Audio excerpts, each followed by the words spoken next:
Եվ եթե մամուլի եւ իրավապահների ուշադրության կենտրոնում տարբեր առիթներով հայտնված Սափեանո Սարգսյանը մի քանի միլիոն նվիրատվությամբ են աչքի ընկնում, ապա լայն հանրությանն անծանոթ աշտարակ համայնքի հավաքանու ՔՊԱ-ական անդամ Գնել Սուքիասյանը, որի լուսանկարն անգամ չգտանք, 305 միլիոն 688 հազար դրամ է ստացել, որը ըստ հայտարարագրի եղբայրն է նվիրաբերել։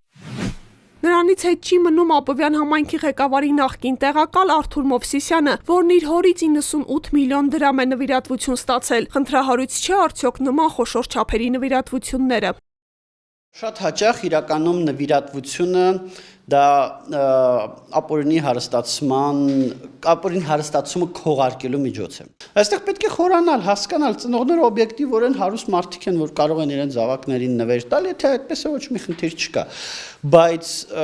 հաճախ տեսնում ես, որ չէ, տեսնում ես, որ կներեք ծնողները թոշակով ապրող մարդիկ են, համեստ ապրող մարդիկ են, ասում ես չէ։ Եվ այստեղ պետք է այս դետալների մեջ խորանալ, այս դետալների մեջ հաճախ սատանա կա պահկված։